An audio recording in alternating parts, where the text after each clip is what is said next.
All right, hey, let's go ahead and get started. Everybody can grab a seat.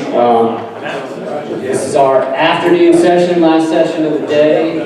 Chillers with VACo staff, and we've got what I think is going to be a great discussion. I'm just going to introduce Bill Murray from Dominion. Dominion is one of the sponsors of this conference, and Bill has got a wealth of knowledge that he's going to share with us, and I think he wants to make it a discussion, if that's right as well, give him back word. And then he's got even a special guest that he wants to introduce. So I'll take it away, Bill.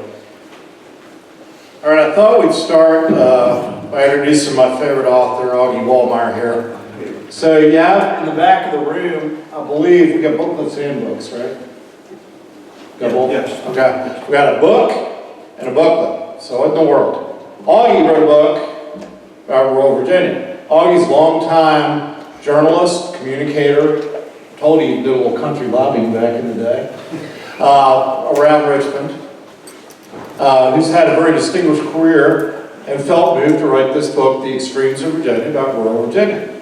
I was so impressed that last year I told Augie, hey, that was so good, why don't you write a booklet about what we at Dominion are doing in rural Virginia, kind of work from that and sort of help us develop a rural strategy. So with that very brief introduction, I'm going to yield briefly to Augie to talk to you about these two documents, and then I'll tell you some about what we got going on in Virginia with energy.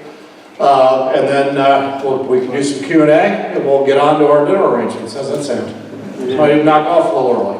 All right, Augie, take it away. By the way, I did not do this to Augie. I did twist his arm, but not that much. Thank you, Bill, very much. It's a real pleasure to be back here at VACo as a very young government affairs guy working for what we used to call VACo back in those days in the early 80s. I attended the VACo conference here at the Homestead for 3 or 4 or 5 years, and it's good to see VACo is still going strong and still providing a great service for its member counties and organizations. So kind of a homecoming back for me. And before I start into something more serious, the most serious thing I would say today is Veterans Day. And for those of you who are veterans or have been veterans, people sometimes tell me they get tired of people saying thanks for your service, but to hell with it, I'm going to say it anyway. Thanks for your service.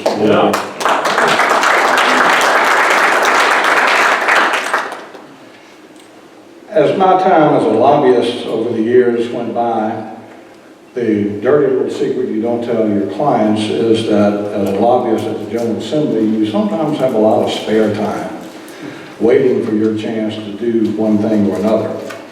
And in my 40-some years there, I had a lot of spare time to watch people who represented Southwest Virginia, Southside Virginia, and the Eastern Shore try very hard with very few successes to enact legislation that would help those areas.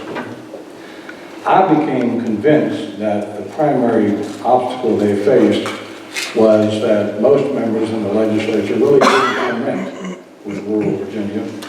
At the time that I wrote this book a couple of years ago, more than 50% of the legislature in Virginia were born somewhere else. Now, they came here, lots of them with good ideas, different approaches, and brought great assets. But they did not have and do not have any deep-seated understanding of rural Virginia and the challenges that it faced. And so that's why my first unsuccessful attempt to retire, I wrote this book called The Extremes of Virginia, two separated and unequal commonwealths, which are rural, poor, and largely unknown to most members of the legislature and to many administrations. I wrote it hoping that with more understanding and better information, that the legislature would, over time, make better decisions and become a little bit more proactive in trying to do things that help, particularly rural Virginia. And without claiming any credit for it, I think there has been, in the last couple of years, a new resurgence of interest in rural Virginia. Go Virginia is one. Invest Southwest Virginia is one. The Northern Virginia Technology Council is interested now in Southwest Virginia. Broadband efforts are underway to try to connect rural areas, and there are a host of other activities ongoing which I think are all promising signs that the legislature now collectively is taking a second look and doing more to try to stimulate the rural and poor areas of Virginia. And gosh knows they need it. You can look at the book, and I brought, I think, 50 or so copies at the back, which I'm happy to give to anybody who'd like to have them as my gift back to VACo. But I encourage you, if you haven't seen it, to get the book, look at it, and I suspect, based on what other people have told me, that you will be surprised at how bad things are in some parts of rural Virginia.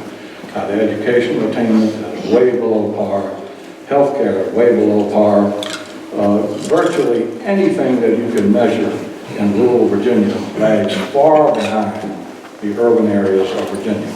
And so my hope is that with more understanding, we'll make better decisions. My interest in rural Virginia, as Bill said, did lead Dominion Energy to ask me to take a look at what they do in rural Virginia and to try to write something that lets people understand. As someone who worked there for a long time, who butted heads with Dominion in the legislature for a few years, and now has sort of come full circle, I can tell you that I think most people think of the power company, Dominion Energy, as serving the rural, urbanized areas, and some, but not many, give much thought to Virginia's presence in rural areas and what they do. And in fact, as I dug into it at Dominion, they do quite a lot. Dominion has 55 facilities in service or under development, all in rural Virginia, all paying personal property taxes to help support those local economies. One of the joys of my job when I did work for Dominion, and Dominion built the $1.6 billion pump storage hydroelectric project here in Bath County, was the guy on December 5th of every year to come and bring a very big check to the Bath County Board of Supervisors. And I've got a really nice dinner out of that a couple of times. They were very, very happy to see Dominion come in. Dominion last year paid personal property tax payments $62 million, all in rural Virginia, and also provided lots of jobs, lots of economic opportunities to people who live in rural Virginia. Since 2000, Dominion has invested $687 million to transmit electricity in rural Virginia, and $161 million more to replace outage-prone lines. Dominion is going to spend a lot more in the next few years to make the electric grid smarter, stronger, and importantly, greener. It is also engaged now in an effort you may have heard about, and you'll read about some in the booklet, to bring broadband service to rural Virginia by being what they call a middle mile provider. Upgrading the Dominion fiber optic network to its own system of power stations and substations, a very good idea emerged to run not just the fiber optics that you need, Dominion, for your service, but to add some more while you're at it, so that local cable companies, local internet service providers would have an easier access point to provide rural broadband to those areas of Virginia, principally Southwest, Southside, and the Eastern Shore, that currently lack it. Most everybody who is now concerned with rural Virginia and trying to find improvements, and by that I mean Go Virginia, I mean the Economic Development Partnership, all the others that I mentioned previously, the number one item on everybody's list of things to do to stimulate jobs and economic development in rural areas is internet broadband service. So that's an effort that I think has tremendous potential to help rural Virginia over time. It's not going to happen this week or next week, but it is going to happen, and it's going to happen over time. Dominion also, I say this cautiously for folks in rural areas, Dominion also is finding a way to turn hog waste into clean natural gas. Yeah, it sounds nuts at first, but what a tremendous improvement it is to find another domestic source of clean natural gas and to help solve a huge problem of effluent from hog farms that are scattered throughout rural Virginia. Just another indication, I think, of what Dominion has done that goes largely unnoticed in rural areas.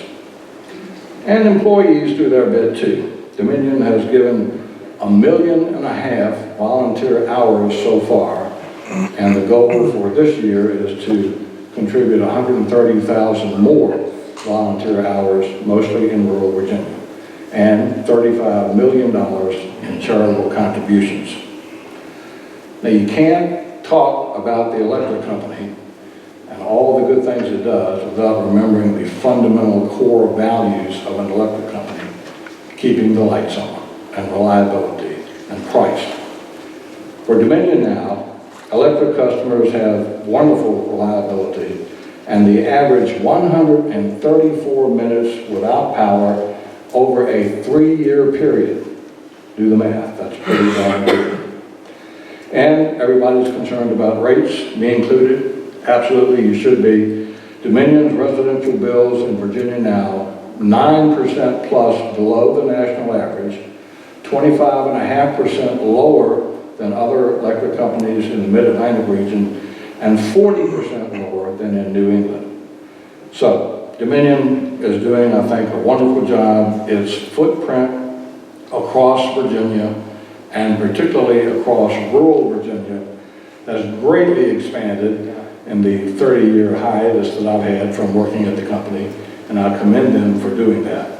I hope you'll take a moment to look at the Rural Virginia booklet in the back, and please pick up a copy of my book. I'm happy to talk any more about it or answer your questions if I can. Thank you.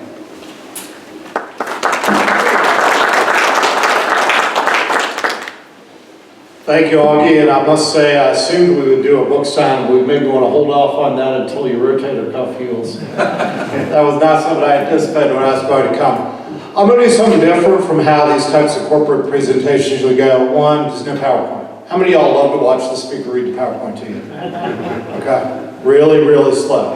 Well, you work for a trade association. It's kind of, so Joe wants me to read PowerPoint. I'm not going to do that. The other, and Augie did a nice job talking about things we're doing well. What I thought I'd do is talk about some topics in energy, and we've got good progress in these areas, but the areas where we can do better.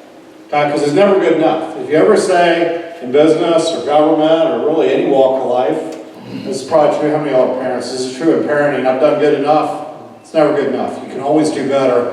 And I thought I'd talk about the opportunities that we've got, because it's really, all right, who thinks 2019 is kind of a grouchy year? The economy's good. We're more or less at peace. I realize there's disturbances all over the world. Who feels like maybe we're a little grouchier than the facts warrant? For example, today's November 11th. What did this, it's Veterans Day now, what did this holiday start as? Armistice Day.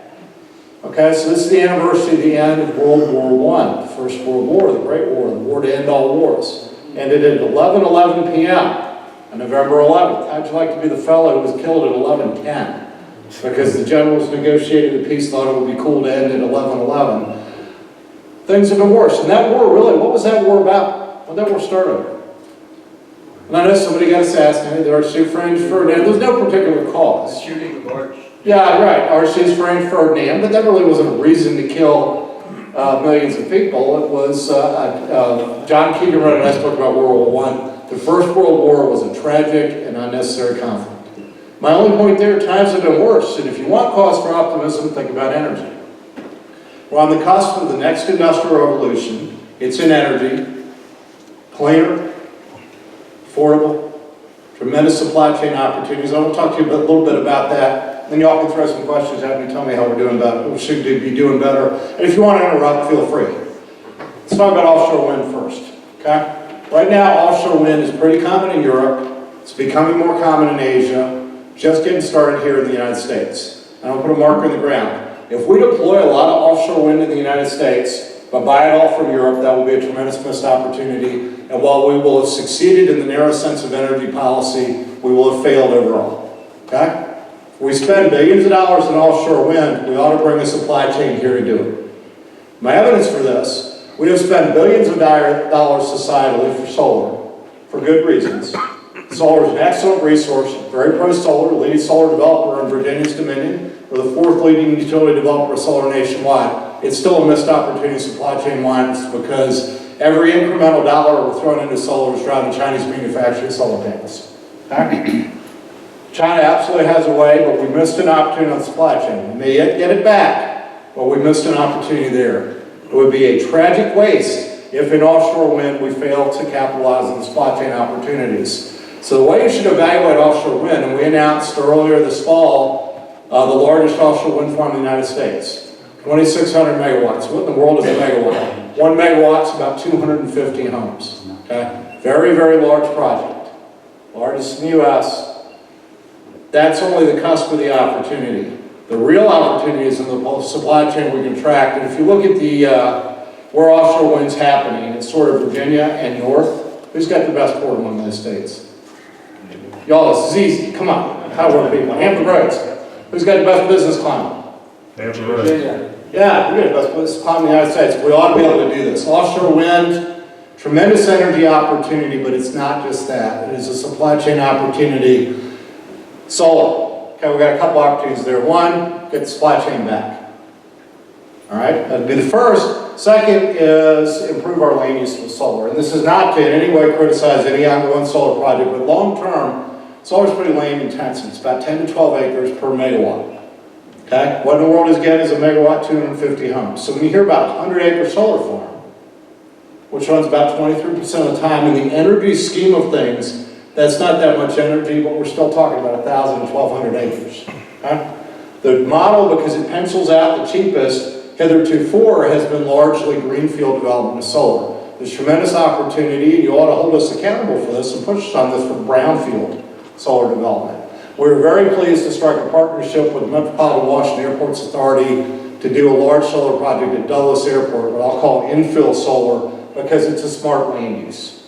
Okay? So first opportunity is solar, supply chain. Second opportunity, even better land use. How many of y'all work anywhere in the local government finance area? Okay, we probably got some work to do. We got into the solar business after Virginia had set a tax environment for solar, which probably needs some work in the future. So Joe and I were there watching that as observers when it happened. So that's something that'll be work to do in the coming years. That's big solar. We've also got an opportunity right now. There are third parties. This really is not yet a major Dominion focus. There are third-party companies that work at very small scale in solar, rooftops, for example. We and other larger energy companies work on really big solar projects. The definition of really big keeps getting bigger. At one time, back when Joe and I and others were watching a bill on solar taxation, 20 megawatts seemed like the limit of what you could possibly do in the East. And again, when I say 20 megawatts, think about 5,000 homes. So a notable but not game-changing energy project. Now 150 megawatts is something that we would easily contemplate. And each year, Max, Bartholomew, and my colleague in back, it gets bigger, right, in terms of the projects that we're working on.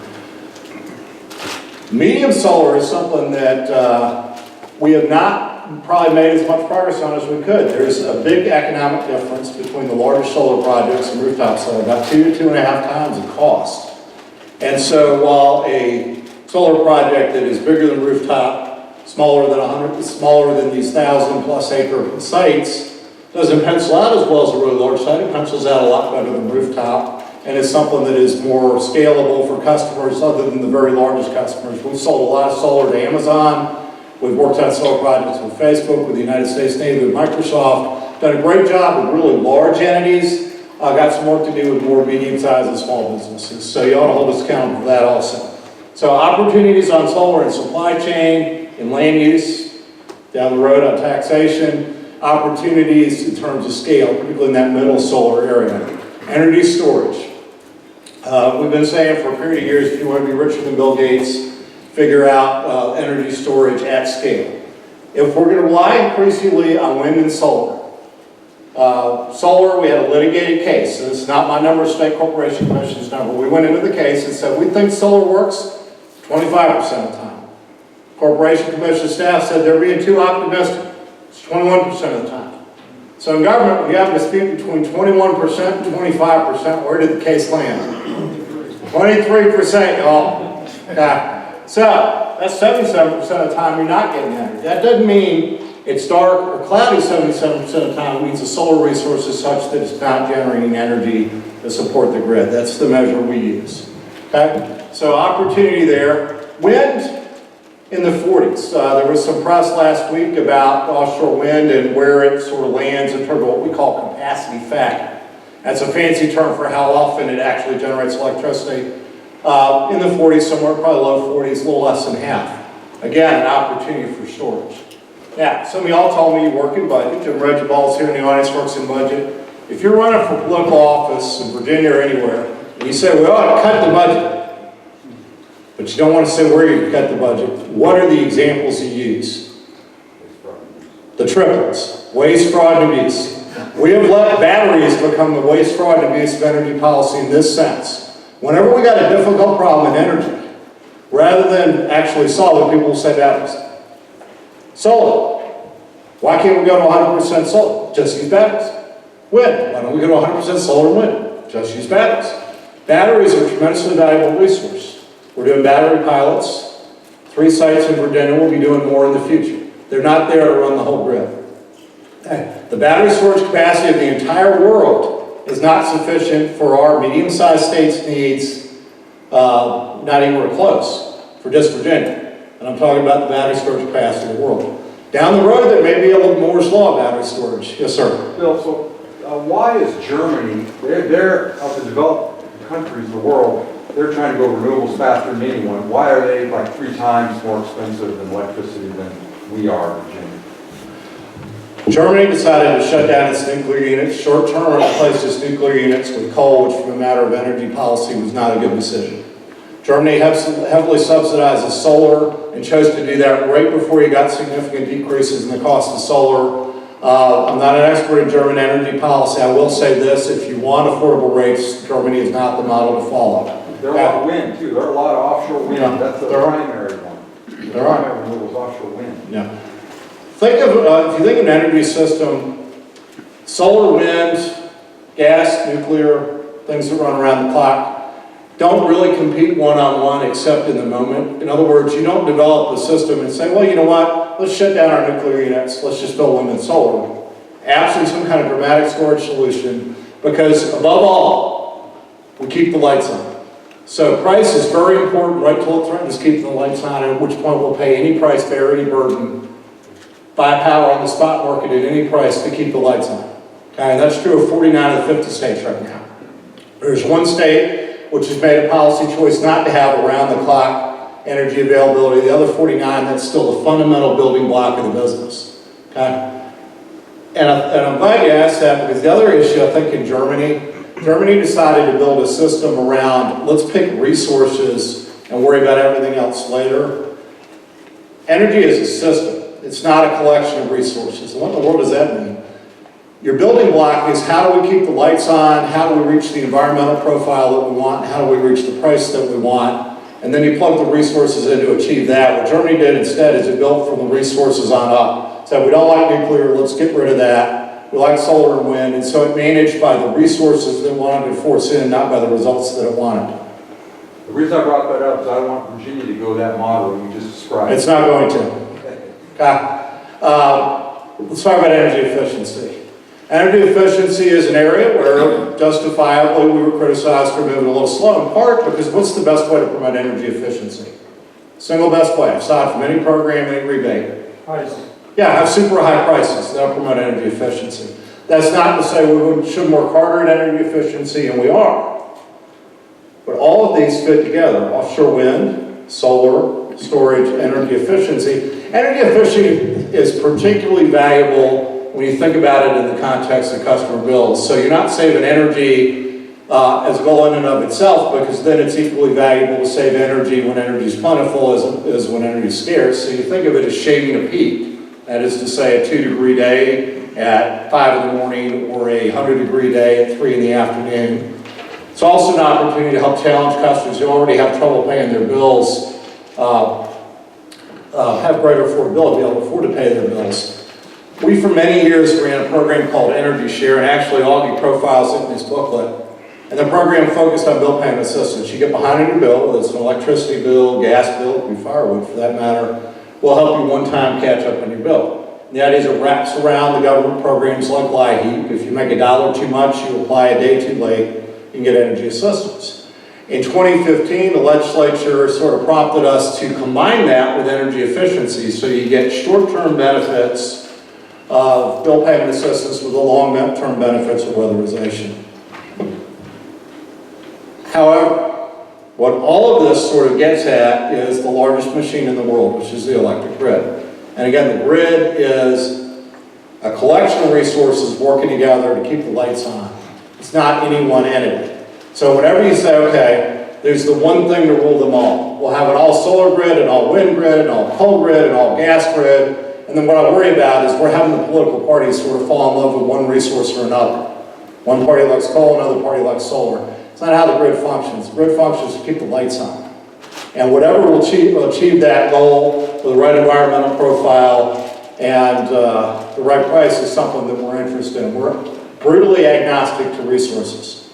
We try to look for results. We don't try to fall in love with resources. The grid itself is more than just power generation. I know it's not outside. I think it refers to the energy generation, which is relevant when we get to workforce. But the grid itself is not just power generation. It's really got three parts. It's generating power at a power plant, whether on somebody's rooftop or at a central power plant like North Anna Power Station. It's transmitting that power over long distances, and then it's distributing to homes and businesses. Anyone who says, well, I'm going off the grid, if you look at their business model, they're going off the grid in the sense that they may do things at home, they may do things behind the meter, but they still largely rely on the grid for those things to work. Okay. So the fundamentals of what we're trying to do: can you create economic opportunity? Can you keep prices attractive? Can we build a supply chain in Virginia while keeping our long-term advantages of reliability and good prices? By the way, while Augie said, good job, 134 minutes out, it's not good enough, and it's never going to be. I actually wondered, so how many of y'all have been watching the California power outages? Okay? I actually legitimately wondered, California, often a leading indicator of social changes, and I wondered, okay, is California now at a point where to keep an inverse condemnation legal standard, that they would rather have the legal standard that they want and just accept power outages as a routine fact of life? I wonder, maybe California now has reached the point post 24/7 reliability. No, not 1 minute. They actually, power outages are just as popular there as they are in the other 49 states, which is to say they round to zero in popularity. They're just choosing to have power outages as in order to have the public policy environment that they want.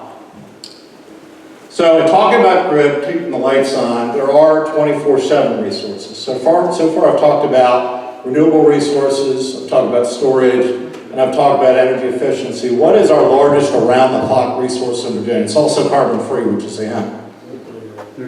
Nuclear power. So in Virginia, we got 4 nuclear units, 2 at North Anna, 2 at Surrey. And I'm going to tell you a little story about Surrey Power Station. Anybody in here from Surrey County?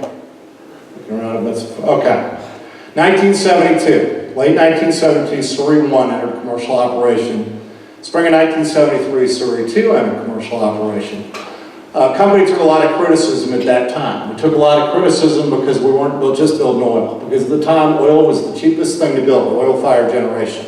And I'll note here that that's all but extinct in our business. We almost have no oil-powered generation. I'm pretty confident saying in a few years we won't have any. But we took criticism: why are you building these nuclear units? Oil's been cheap for a half century. It's going to be cheap forever. Why in the world are you building these nuclear units? And at the time, there was no carbon policy, so this was simply a question of price and availability. And both of those, both oil units in that era and nuclear units could run around the clock. So that fall, on Yom Kippur, the holiest day of the Jewish calendar, the combined armies of Egypt, Syria, a little bit Iraq and Jordan attacked Israel, caught them totally off guard. Like the U.S. getting attacked on Christmas Day. And I realize that's an imperfect analogy. Christmas is not the most holy day on the Christian calendar, it's just the most widely celebrated. Israel faced an extinction moment. President Nixon, whatever your views are, President Nixon stripped our frontline divisions in Germany bare to resupply the Israeli army. Israelis were able to turn it around. We're on the cusp of wiping the Egyptian army out when a ceasefire was brokered by the two world powers, the U.S. and the Soviet Union. That led to the first Arab oil embargo, what Daniel Yergin calls the first oil shock. Oil prices tripled overnight. Who remembers those days? Odd even license plates in Virginia, you remember that? Fist fights at the gas station, and suddenly building around-the-clock nuclear units that didn't rely on oil looked pretty smart. So it's baked in our corporate DNA. You do not, no matter how attractive the economics of any resource look, we don't put all our eggs in one basket because we've been wrong as a society many times about the future of any particular resource. One of the biggest mistakes we could make actually in terms of future resources is assuming that the world that we have today is what we'll have in 31 years and that's what we ought to manage to. Tom Friedman said, justifiably, the utility industry traditionally is the least innovative in America. And one of the things we're very focused on, our new value of Dominion is embrace change and looking at the technology of the future, the possibilities of the future. Because right now we're in this period where we're trying to make 2050 policy using 2019 technology. And I think all of us in the industry recognize the technology we'll have in 31 years will be different. We are blessed in Virginia with the nation's leading higher ed system. We've got some unsolved problems in energy, whether it's around energy storage, carbon control, or others, and it's a great opportunity for our industry to combine with the research capability of higher ed to solve these problems heading into 2050. On nuclear, though, going back to Surrey, so Surrey opened in 1972. That means the units there are within the planning window now. We use a 15-year planning window for aging out. Nuclear units under current law, licensed for 40 years, we get a license renewal for 20. All 4 of our units in Virginia are licensed now for 60 years. We've actually applied to extend the license to Surrey 20 more years. So we're running the units 80 years. These are round-the-clock, carbon-free units that employ a large number, hundreds of very high-paid Virginia workers, primarily unionized. We anticipate, and we've said this publicly, doing the same thing for our units in North Anna. We're also very interested in the future of what are called small modular reactors. These are smaller, mass-produced units, different in both scale and cost from traditional nuclear units. So that's one of the examples, and only an example, of where there's possibility of innovation in the future. Because nuclear power has got a couple of advantages. It's carbon-free, it runs around the clock, and it has very little fuel risk. Fuel is a very small component of your cost in nuclear. Now, solar and wind have no fuel risk at all. So looking forward, whether it's innovations in storage to help solar, whether it's innovations in offshore wind and in the supply chain to have wind run more, whether it's innovations in nuclear to develop small modular reactors, or innovations in the grid to protect the grid against man-made threats and natural threats. Well, right now, when the power's out, what is usually the cause? Well, What? weather. Tree. Yeah, it's a tree on the line. Max, what percentage of outages you dealt with in your career are related to trees? Probably 80. 80%, okay? Now, you'll hear about cybersecurity. How many of y'all still think cybersecurity is protecting against Ferris Bueller changing his grades? All right? Because when I first started my career, that was really what we thought of as cybersecurity. It's nation states. Okay? Large nation states, organized militaries, looking at societal vulnerabilities, and certainly the grid is an area that would be probed by foreign potential adversaries. So we need to protect the grid against the traditional threats, things that knock down trees or whatever else it might be. We had a lightning hit the switchyard at Surrey Power Station one Easter weekend. I was driving down to South Carolina, and by the time my state-of-the-art BlackBerry lit up like it was on fire, I could hear it vibrate. How many of y'all have BlackBerries? You remember that? Hear your BlackBerry vibrating on your hip. And I pulled over, I remember telling my family, we're going to pull over and see what's going on here. So whether it's natural threats, whether it's cyber threats, or whether it's physical security threats, all of these are things that we need to protect the grid against, because 134 minutes is good, but it's not good enough. When we were children, looking around the room, some of y'all are my age, some of y'all might even be a mite older. Some of y'all are young, so this won't mean anything to you, so just listen past it as you tend to when folks my age talk. When you lost power as a child, what did you really lost? How many TV stations did you lost? 3. 2.5 where I lived. Channel 29 you could barely get, you could barely dial that in. Air conditioning, you might have lost a window air conditioner, right? Okay, the computer was something at the university campus. You guys didn't have them? Well, we had them in Virginia Beach, but it was a window air conditioner. You haven't really lost your ability to run your small business from your home. Children did their homework with the encyclopedia. Remember those? Okay. Now you lose power. You've lost your ability to sort of participate in the commercial world. Your kids can't do their homework. You've lost the ability to participate in the modern society that we know, as we know it. Now I will say, if these things stop working, my email stopped working for 3 days last week. It was the best 3 days of the last 10 years for me. Maybe there's a lesson in that. But the reality is our customers expect 24/7 reliability. If you doubt me, go to a Panera 1 hour after a power outage where there's going to be a lot of outlets and look at the mob around every outlet in the wall. Okay? We need perfect reliability. We're not there yet, but we're trying. We're trying with human beings, not just machines. Okay? I think we make the same mistake in both healthcare and in energy because we talk about the technology as the be-all and end-all. We're still fundamentally a people business, just as healthcare is. What is a hospital without doctors and nurses? It's a bunch of expensive, depreciating equipment, and that's all that it is. An energy company without employees, without the 15,000 colleagues we have in Virginia, is nothing but a bunch of expensive technology that's not doing anybody any good. And the biggest challenge that any energy company has is not the technology. We'll figure that out. It's not the public policy. We're in a little bit of a shirts and skins moment. We're a little afraid in energy that we not become healthcare, where you sort of get a shirts and skins type dynamic. I think we can avoid that because at the end, everybody wants the same three things out of energy. We want it always on, we want it environmentally friendly, and we want it affordable. You can have all three of those things if you proceed prudently. That's the regulatory standard we operate under. It's a great industry to use the word prudent. Not as good as Augie's used the word affluent, a word I've not heard in a while. Well said. But in terms of the workforce, our average employee is about 50 years old. Okay? We're not diverse enough. The traditional utility industry has been older white men. Okay? And the change in America, that's not going to work anymore. So we've worked a lot on trying to get more diverse. And one of the most important sources of diversity at Dominion are people like my colleague Felix and other colleagues, there are other colleagues in the room here, who are not my age.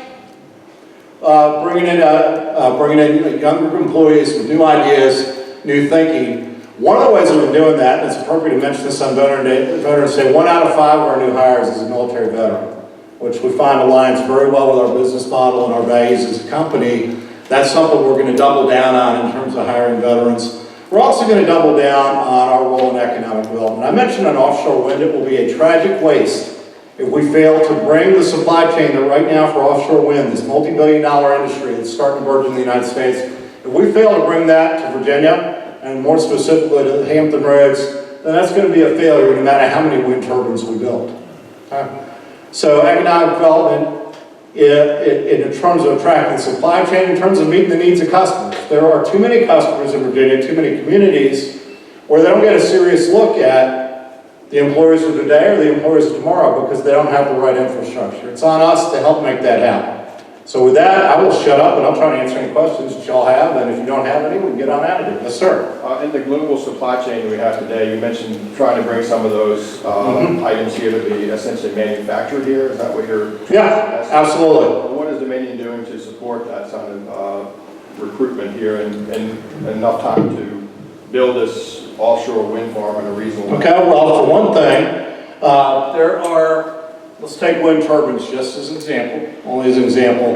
Right now, if we use European supply chain for offshore wind, it's about $7.5 billion. Largest project in our history. Attracting the supply chain here to the United States would do two things. One, in addition to the economic benefits I've described, is the price of the project down. Because how easy and how cost effective do you think it is to bring giant wind turbines across the Atlantic Ocean from Europe? Okay, it's not particularly cost effective. We are not the government.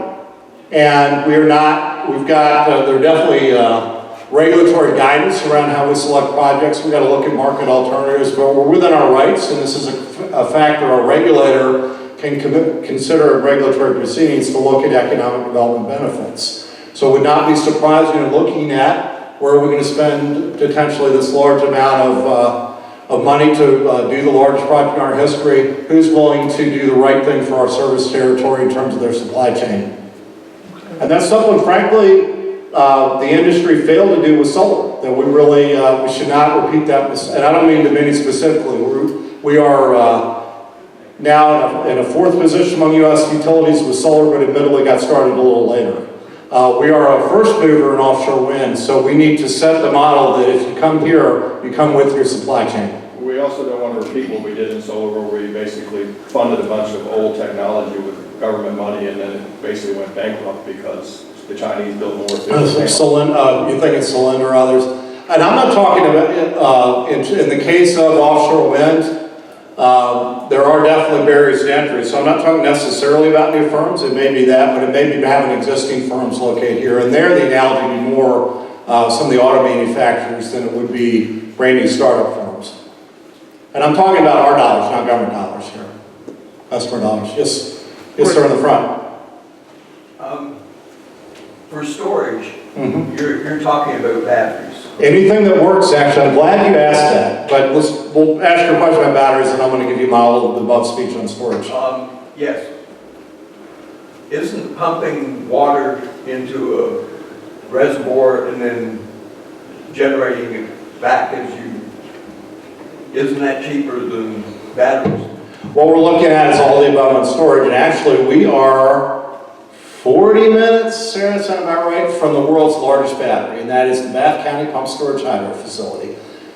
What pump storage is, when you got extra power, you fill up an upper reservoir, and then that's instant on hydro. Bath County is 3,000 plus megawatts, far and away the largest storage facility in the world. The reason we're also looking at batteries, and I should mention, we're developing a new pump storage facility in Southwest Virginia.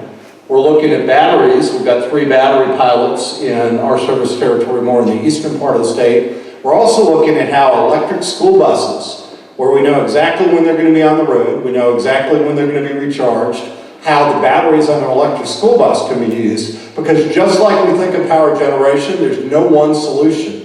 It's a portfolio of solutions. We're thinking of storage in the same way. And with the school buses, are you helping to finance any of that? I'm so glad. Wow. It's like, this is awesome. Thank you for doing batting practice for me. On electric school buses, here's the idea that we have. Right now, an electric school bus costs significantly more in capital dollars than a diesel-powered school bus. In operating dollars, electric school bus much more cost-effective. In public health, it's not even close. If you have a choice to be on an electric bus with no emissions or a diesel bus, from a public health standpoint, you're certainly better off with a diesel bus. So mind you, any electric school bus we're ever involved with is going to have seat belts. So I just sort of put a stake in the ground there. So the idea is, can we help buy down the cost of the electric school bus from a capital standpoint by taking advantage of the storage capability it gives us? So essentially buy that cost down and view the bus itself as a resource for storage. So we accomplished the school system's traditional goal of having the school bus run its route during the day, but then also have the battery on the school bus play double duty for the electric grid and serve as a source of storage.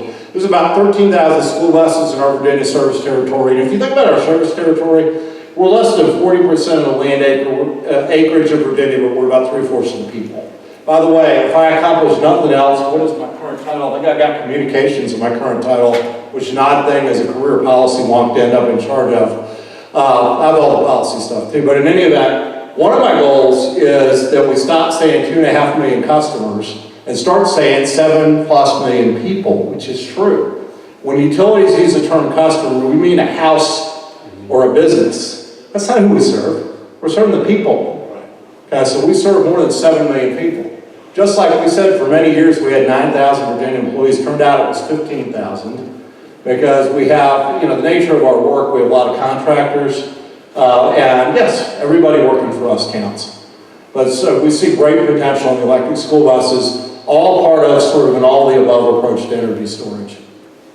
Yes, sir. Talk about batteries and storage. Do you consider batteries generation? It could be. And actually and that's exactly the type of embrace change thing we want. And if you think of pump storage, there's a debate within Dominion, is pump storage a generation resource? Is it a storage resource? Or is it a transmission resource? Yes. It's all of those things. There's a little tendency in energy, and you see this if you go to an energy policy conference. First of all, there'll be a generation trend. And within generation track, there'd be renewables, not renewables. With the renewables would be solar track. Then solar is small solar and big solar. We love to sort of break into stovepipes. No, it's not how energy works. It's a team, everybody working together. Okay? And my team here, a number of teammates of mine are here. What's great about it, energy, I'm going to tell a Sarah story here. My colleague Sarah here. Sarah was driving, and this probably has become apocryphal, so if I miss some details, I apologize. But this is approximately correct. We had a power outage. We had a crew working on a local school, public facility of some kind. Sarah happened by. She saw our crew working. She stopped her company car, parked safely. Reported no, she parked safely. Got out her PPE, her flagging equipment, her reflective vest, got out and flagged for the crew that was working. Okay? Sarah's a local affairs rep. Flagging for the crew that working is not, strictly speaking, part of her job, but part of everybody's job at maintenance is keeping the lights on, and we do whatever it takes to further that. Okay? Max came to be driving our head of transmissions car during a recent hurricane a few years ago. And how that came to be, I'll never know. But as part of Max's 24/7 zeal to keep the lights on, he was driving our head of transmissions car around and wisely avoided driving through a flood. We are all of the above all the time. Yes, sir, in the back. Question for you. Yeah. My research has shown that Dominion does not generate enough power for the customers in Virginia, that you're a very large buyer of power. You're talking about generation, you're talking about different things. Are you moving away from the power buying side to becoming more power generating? And I bring that up. One of the things that brought this to my attention was I'm from York County, and my district is one of your power plants that you have closed right now.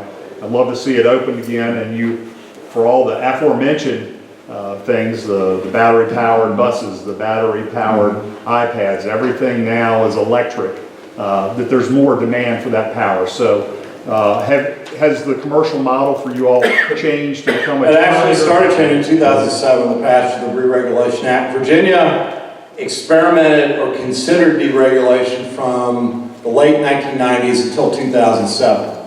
And I don't want to speak for the General Assembly. It's a reasonable sort of summary that when Maryland has prices spiked more than 50% overnight in the Baltimore area when it went to full deregulation, that the Virginia legislature decided that was not for them. At that time in 2007, we were the second leading energy importer in the United States, second only to California. And California is a wonderful state in many regards. It is not the state you want to follow in terms of energy policy. Now, when we talk about imports at Dominion, we count Mount Storm, West Virginia, and all of the generation resources we have in Carolina. We're a small utility, small electric utility in North Carolina. We serve the Outer Banks, North Carolina Power, 113,000 customers. We count all that stuff like it's in Virginia. So we've been slowly whittling down the imported percentage over time, but we still do buy some power on what's called PJM, the regional grid. In the case of Yorktown, those were 1950s era coal plants. So they sort of reached the end of their useful lifetime. We're always evaluating all of the sites we have. I've been a specific announcement in Yorktown, but we're always looking what makes sense where in our system. So part of the natural running of the system, what's not efficient anymore, what can you bring in to replace it? Yes, sir. I want to go back, if you don't mind, to energy efficiency. Sure. And I think just looking at this room and looking at this big old beautiful hotel, but which I think is anybody can see as a huge energy hawk. There's not an LED light in this room. Mm-hmm. And it's also interesting to me that you made the analogy with healthcare, mm-hmm. the energy sector and healthcare. In healthcare, we're having a lot of conversation around that doctors should be paid to keep people healthy, mm-hmm. not to just treat them when they get sick. Sure. And I think that there's a little bit, if you see where I'm going there with that, share with me a little bit more your vision for what is Dominion's role to actually facilitate getting, again, just the example that we're sitting in right here, that a facility like this, which we know is all across this Commonwealth, there's lots of opportunities for energy efficiency. How do we get there, and how is that actually a factor? Because I mean, I get it that you don't necessarily make money off of that. Actually, we do. It's not an economic factor, so let's take healthcare. HMO Act passed away here in the Nixon administration, 73, 74. We've had a model of healthcare for many years about we're going to pay doctors to keep people well, not to treat them when they're sick. Okay? We still, and I think we've killed fee-for-service off 4 or 5 times in my lifetime and declared fee-for-service is done. We've moved on to a different model. So we had DRGs come in with Medicare in the 1980s. We said fee-for-service is dead. Going forward, it's all about keeping people well. We tried sort of, I call the old school religion HMO in the 1990s, where we've got tight networks, fully capitated. We never funded the capitation rates right. And you had the sort of collapse of that model with, as silly as it sounds, the remarkably profane tirade from Helen Hunt, as good as it gets. With all due respect to my colleagues in healthcare, and I worked in healthcare more of my career than I worked in energy. We do not want to be healthcare. We don't want to spend 40 years figuring this out. So here's what we think of as energy efficiency, and this is the lesson we've learned from healthcare. If you have a healthcare model, let's take cardiac care, and say, okay, the way we're going to make cardiac care work in our community is we're going to count on small behavioral change and small behavioral change only. That is doomed to fail. How many of y'all in here have eaten something you should not recognize here at the homestead or skipped a workout you intended to do in the last 2 days? All right. So if we have a model of energy efficiency, and I call it the Jimmy Carter and the sweater model, and this personal small decision is absolutely part of energy efficiency, but we can't count on it. The better that energy efficiency is automated, baked in the cake, and guaranteed to work, the better it's going to work. For example, we have a program that we've used where if we can cycle your heat pump off on a really hot day for 15 minutes, you'll never notice. We pay you a rebate. That we know works because we control it. Being able to take a second refrigerator pickup program. So where does the second refrigerator usually go? You buy a new refrigerator, where's the old one go? Garage. Yeah, an unheated, uncooled garage where it has a 6-pack of Tab or beer, or Diet Coke. I'm showing my age of Tab, Diet Coke. And it works even less efficiently in the unheated, uncooled garage. Refrigerators are hard to get rid of. We know that. Even I like to pride myself on my physical strength. My wife is in the audience will tell you I crack like an eggshell trying to move a refrigerator. So we've got a program to come pick those up. The way the legislature in a 2018 act chose to nominate energy efficiency, for all the reasons said, we've been resistant about, okay, don't make us responsible for people's behavior.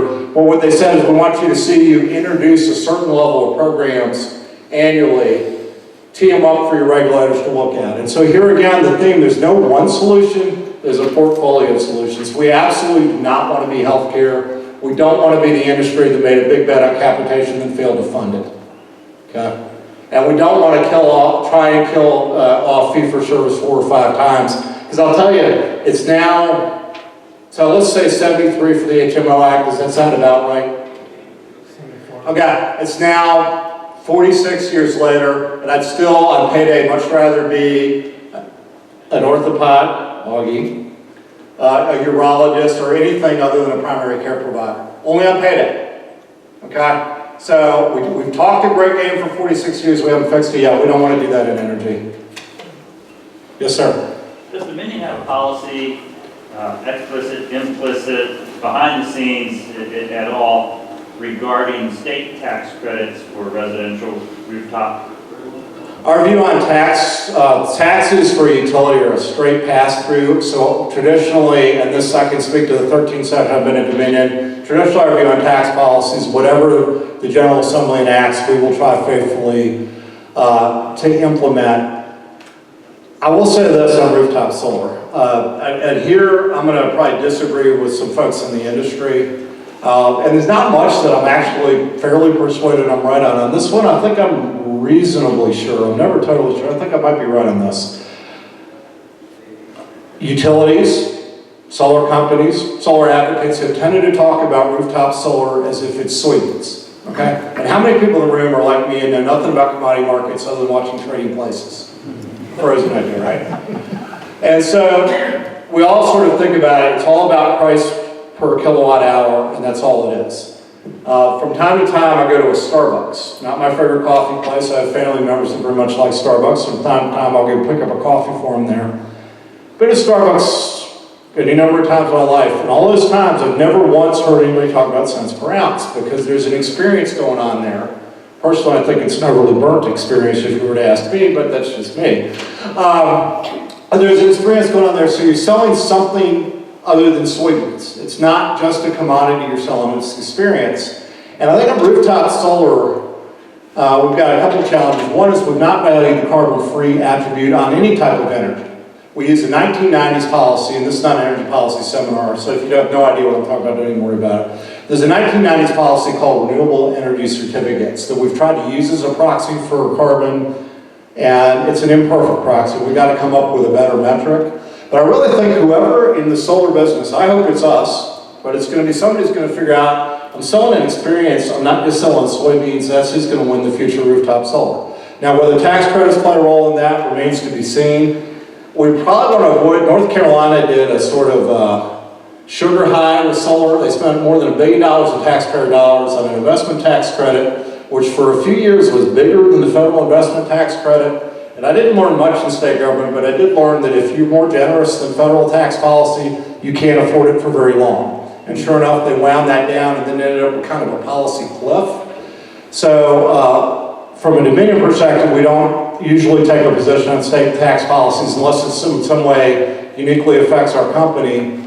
But I would wonder if there is a broader conversation about selling solar beyond simply the commodity level economics. And that's speaking only for me. Yes, sir. Troy, and then sir, back to you. Yeah, Bill, is the third nuclear power plant at North Anna still on the table or being looked at? What we've got is a combined operating license for North Anna 3. What we've said is current market conditions, we would not anticipate moving forward with construction. We've also publicly announced that we're an investor in looking at small modular reactors and see that as having significant potential for the future in nuclear. But again, it's something that's got value because it is a tool that we have in a public policy environment that may be, or a market environment, the two are closely related, that may be different from what we have now. Yes, sir. I have rooftop solar, and I absolutely love it. Mm-hmm. And I would like to thank Dominion for being so helpful in beginning. That's good to hear, we're all good. Yeah. I appreciate the fact that when the sun shines, I can send you some. Spin the meter backwards. And I only have 22 panels, but it saves me probably $70 a month. $140 a year, that's serious money, and it's also what ideally we would find a way as we think about carbon policy, whether it's the governor's executive order that you mentioned this morning, some future enactment of the legislature, or conceivably, we've said for a period of years at Dominion, we expect at some point federal carbon regulation. You get renewable energy certificates, which are an imperfect proxy for carbon. We ought to have a way of denominating the carbon that you've saved with the semi-solar panels, and we don't have a perfect mechanism for doing that now, and that's a missed policy opportunity. By the way, I put it in myself. I put it in for $9,000, and it pays back in 6 years. That's pretty good. Partly because the state gave me 33% rebate. Other questions? Yes, sir. I spent decades in healthcare, capitation, HMOs, all that, so I can connect to the point you're making about that. And it still is, in some ways, the ideal is to pay people for keeping you well. I didn't hear an answer on the energy efficiency part of what we can and should do. I think I've seen a number of studies, I'm sure you've seen far more than me, that say you could potentially get up to 50% of the carbon reduction you want by just increased energy efficiency in all aspects of what you do. So what explicitly or specifically is Dominion doing or not doing, and how, if you don't have a clear idea, then what are the potential theories or plans or prognostications about how do you compensate somebody for being the most efficient provider and encouraging others to do the same? Because I think that's where the market forces, I still don't see them. So Okay. I'll answer more explicitly. So Dominion, we are a target of $100 million a year in energy efficiency programs that we'll present to our regulators. Last time we did that, we had very good success getting those programs approved. They tend to be focused on residential and commercial customers. Large industrial customers are exempt from paying for energy efficiency investments in Virginia, the theory being that they do their own. So the first thing we do is look at a robust portfolio of programs for both small business customers and residential customers, and try to have a range of programs that we've shown. The term of art in the energy efficiency world is M&V, measured and verified that you're delivering the savings that you have. We are trying increasingly to weight those programs at low-income customers because there you get a double benefit. You not only get the societal level benefits of less emissions, less need for capital investments in the future, you get help for people paying their energy bills. Because remember, for most customers in Virginia, your electric bill is both your light bill and your heating bill. About 60% of our customers heat with electricity. We're among the northernmost states where heat pumps are the most common way to heat. Much north of here, and you're going to see much more natural gas or oil. In terms of the efficiency of our system, we never stop challenging ourselves on how can we make these resources more efficient. Max, I've lost count just since I've worked here. Max worked here. Max is, I'm going to embarrass Max. Max is going to celebrate his 50th year at Dominion next summer. So I can remember a number of operations at Surrey Power Station. Surrey opened in 1972 and 1973. It generates substantially more electricity now than it did back in the day, so what we call uprates, which may seem in and of themselves, we might get 15 megawatts more out of Surrey, but that's 15 megawatts operating 93% of the time for, decades.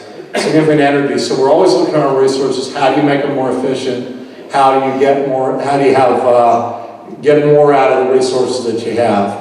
And going forward, I would expect that folks are going to look to see, can we get you to redouble your investments in energy efficiency? And I think we would be very open to that. As far as the economics of it, we do not have purely volumetric rates. Energy efficiency, and this was an act that passed in 2008, if I'm remembering this right. Might have been 2009, because I'm getting older and the years run together a little more than once did. Anybody else find that happening to them? Your memory is not quite as acute as it once was. But in any event, typically utilities only earn on operating investments. That energy efficiency law that passed 2008 was pretty forward-looking in two regards.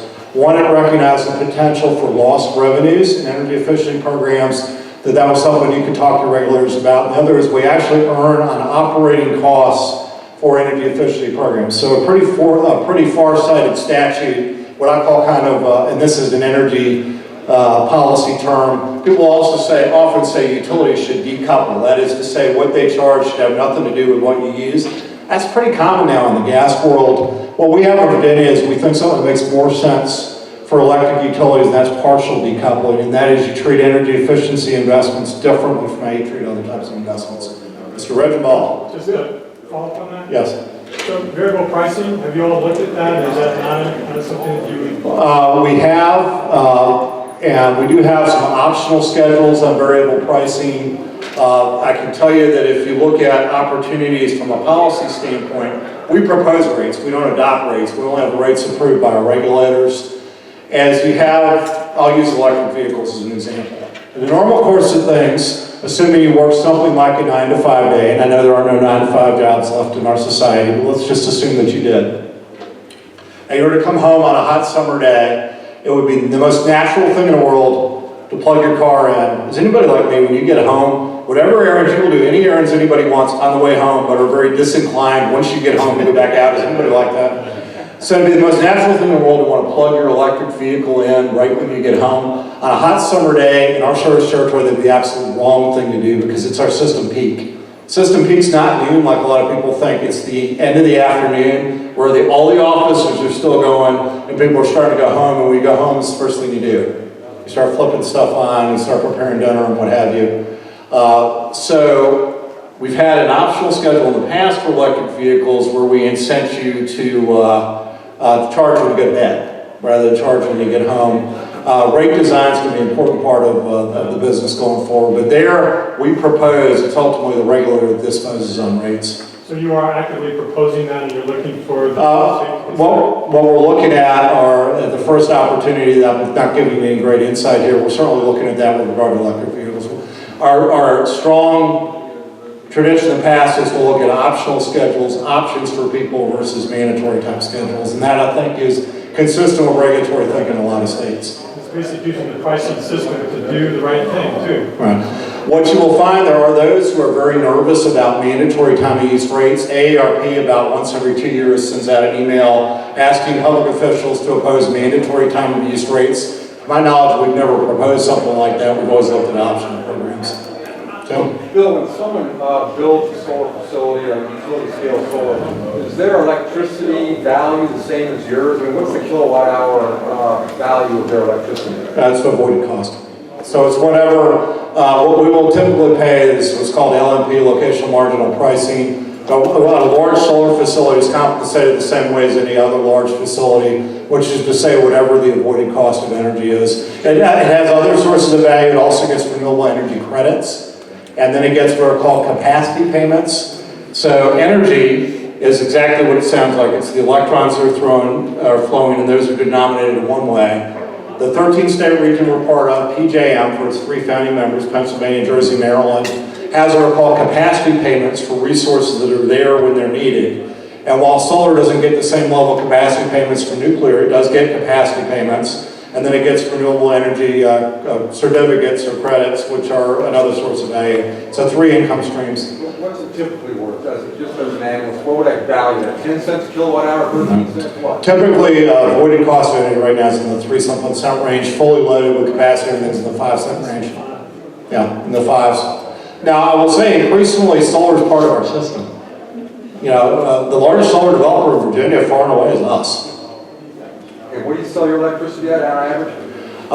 When we sell it, it's all in, so it's generation, that's part of the bill, transmission, distribution. Residential customers about 12 cents, industrial customers a little less than 6. Industrial customers, larger customers, a large part of their rate is stuff built only for them. So they're paying for infrastructure built only to serve the shipyard or whatever it might be. So their price is a little different. Other questions? Verbal abuse? Y'all look tired. Yes, sir. One last question. I just really want to give you all a compliment. You know, in today's world, the fact that so far in Virginia, most of the time, you turn the special lights come on. I think you've got some good programs. I appreciate, I know a number of Navy nukes, and there's not a lot of that skill around, but you guys take care of them.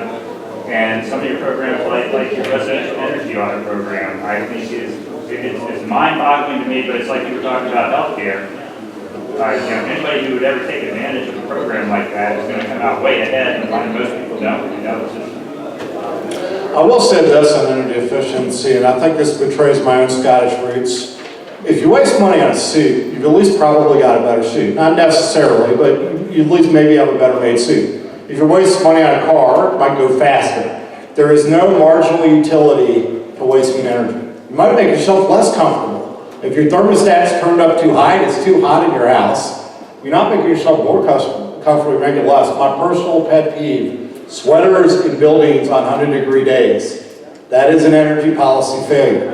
And I realize different human beings regulate temperature differently. I understand that. But if you have an office environment where you're making the temperature actively uncomfortable for your colleagues and paying more to do it, think of it this way, rule of thumb, okay, I'm looking at my actual engineers, 8% per degree is what we say at peak times, am I right? You know, you can save by adjusting your thermostat in whichever direction by season up or down as the case may be, you can save up to 8% on a really hot or really cold day. Max is looking at me quizzically, you think it's less? That's probably ballpark. Ballpark. Okay, so Max is telling me it's more like 5 or 6. That's why I look at my actual engineers before that's why I always take Aubrey Target as another colleague. Aubrey is sort of my lobbying partner during the session. Aubrey joined us in co-op in 1958. So whenever we get a question like that, I always look at Aubrey and say, well, you want the actual math? Yes.